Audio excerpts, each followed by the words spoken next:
Hi Sir Alvin. So ito yung unit nyo. Combat Master with X-Cortec. Ayan.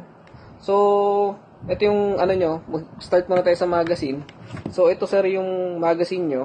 So ang paglalagay sir ng BBs is baba nyo yung spring sa pinakababa. Tapos dito sa wide opening na to dito nyo ilalagay. Hindi po dito sir ha.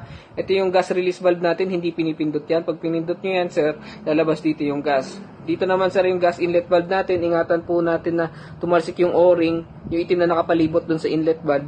So, ang paglalagay sir, needle to needle. Nilagyan ko siya ng gas, pero pag maglalagay kayo ng gas, para sakto mga 20 seconds po. So, ang paglalagay sir, dapat walang leaking sound na magagaling sa magazine. Ayan. So, mga 5 seconds lang po yung nilalagay ko, pero nilagyan ko na po siya kanina. So, ang pagtatanggal po sir, ganito. Ganyan lang. Huwag nyo gaganunin sir ha, kasi tatalsik yung o-ring. Pag tumalsik sir yung o-ring, wala tayong warranty for the magazine.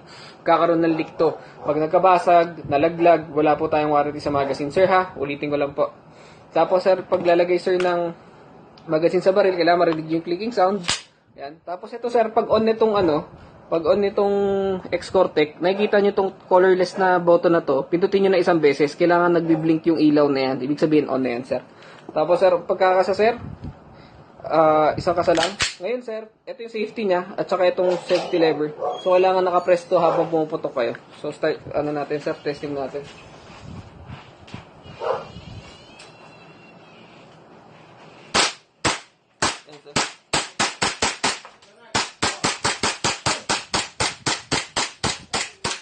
So pag ganun sir, naubusan ng ng gas.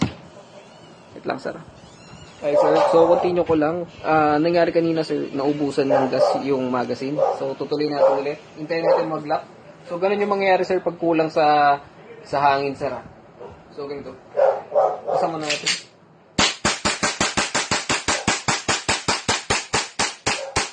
So ganun sir, pag wala ng gas, pag wala ng bala, so nag-automatic lock siya. So ang gagawin natin sir, mag-release lang. Tapos pag nag-lock na, slide lock lang, press nyo na to, tapos press nyo yung trigger para ma-rest yung hammer. So working po yung unit nyo, meron po tayong 5-day shop warranty para sa unit lang, pero sa magazine po wala. So ingatan po natin magkalik sir ha. Tapos sir, pag kunyari sabihin natin nag-stock up yung unit nyo, so ang gagawin lang natin, ganitoin nyo lang yan, mag-spray lang kayo dito ng lubricant, dyan, tapos ibabad nyo lang yun. Okay? So lahat ng gilid. Okay po. So, yan. So, working yung unit niya, sir.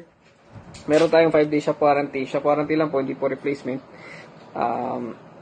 Tsaka, ingatan lang natin yung magazine. So, yun. Tapos, reminder lang, sir, pag malamig na yung magazine, pahinga po muna natin, kahit mga 5 minutes, hanggang pong bumalik sa normal yung temperature. So, tsaka wag po tayo kukuha ng gamit na bala na. Salamat!